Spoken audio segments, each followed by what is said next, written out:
Second episode took us from Sibiu, Romania to Sofia, Bulgaria. The route took us also to the famous Transfägäräsan mountain road and to Bucharest, the capital of Romania. We had a day off in Sibiu. Weather was a bit unpredictable, but we didn't mind that and went to see the old town. Nikolai Balchesko Street, which leads to the main square Beata Mare, is surrounded with picturesque medieval buildings.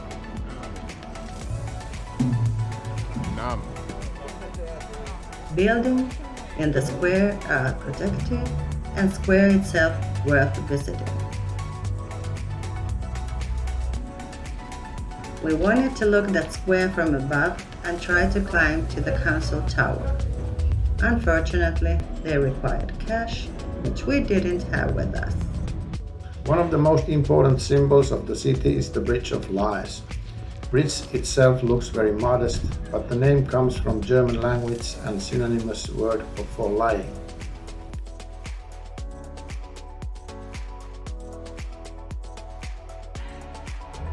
We stopped for a snack just in time before the pouring rain started. Otellaan tässä, että Sane loppuisin päästäisi kävelee hotelliin. Hotelli on semmoinen vajaa kilometrin matka, mutta niin kuin ehkä Rotinasta kuuluu, niin tällä hetkellä ei viitti kyllä tonne lähteä menee. Aikamoinen sade. Taitaa joutua odottaa, mutta näytän kun ihmiset juoksee.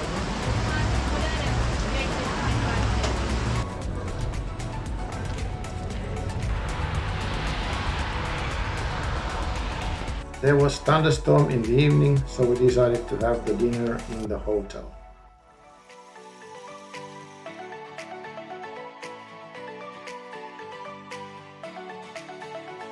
Weather forecast was rather bad, especially for the northern part of Transfägäräsan, but we decided to try our luck anyway.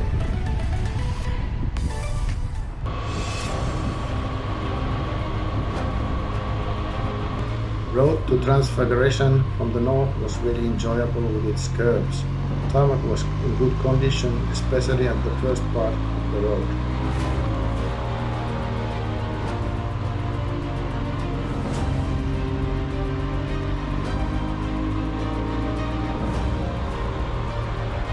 We were happy to take this road in September as the traffic was mild.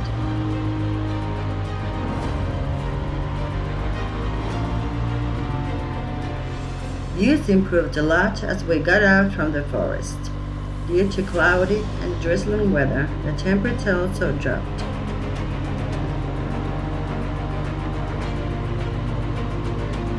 The top seemed to be covered with clouds, so we were wondering how much we would see from the top.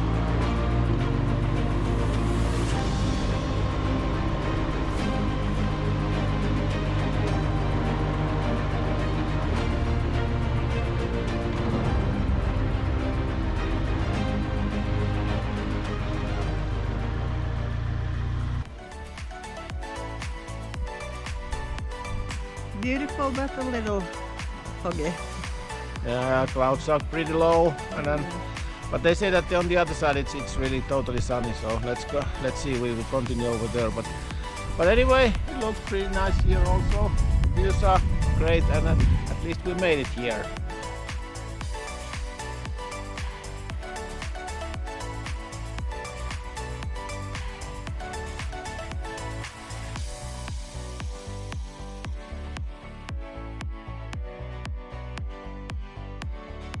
As we were afraid of the top was covered with clouds, so we couldn't see much from there, not even that lovely Balearic lake.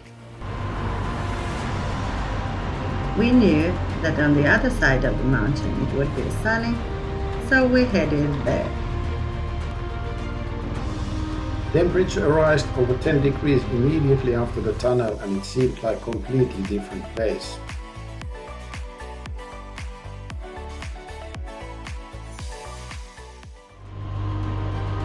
At the beginning, in the south side, the terrain was bare but beautiful, and the road had nice floating curves.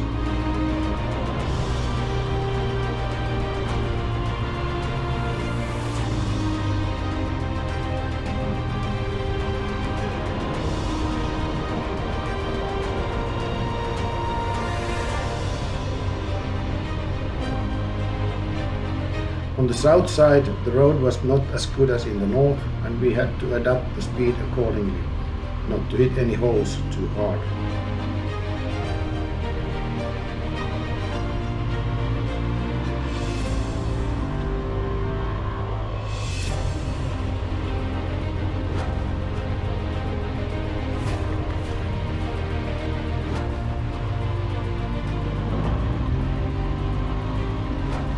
Sadly, we didn't get our bear contacts into our camera, but we saw bears 3 different occasions.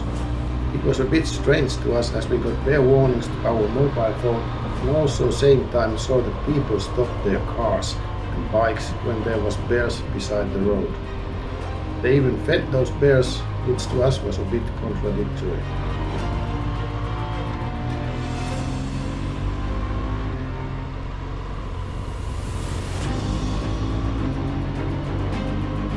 Police and later an ambulance came with lights blinking towards us.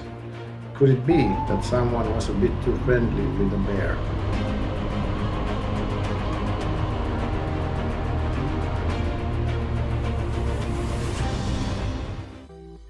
Viderlu Dam is famous and looked pretty huge. It's 166 meters high.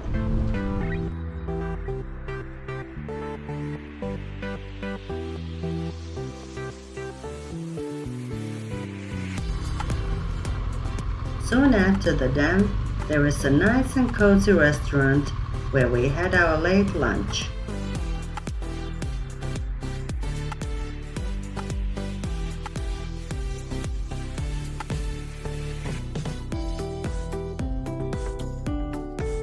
The day was long and it was dark already before we arrived into Bucharest. The road to Bucharest city center was beautiful as we rode alongside Danube River feeder.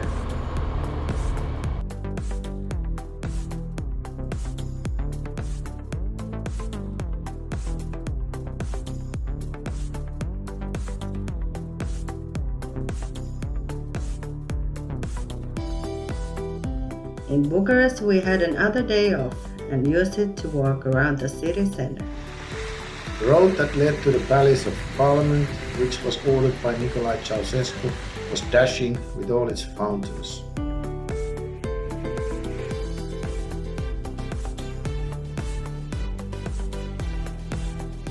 The rest of the day we spent walking in Sibiu Garden and in Old Town.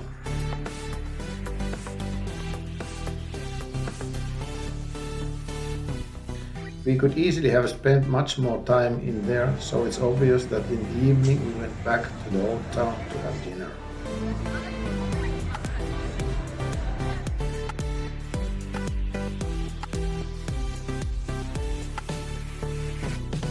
Next day it was time to change the country and ride to Bulgaria.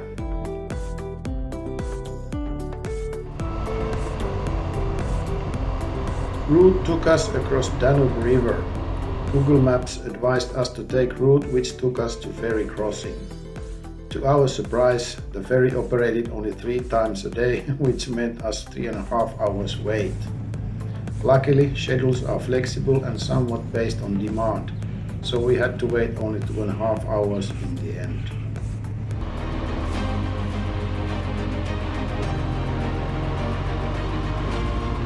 Weather changed to rainy as we crossed the border, and there were even a short thunderstorm.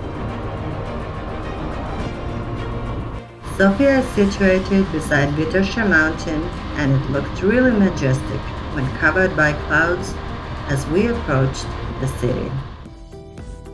Still remembering Hungary, we booked a hotel called Budapest in Sofia.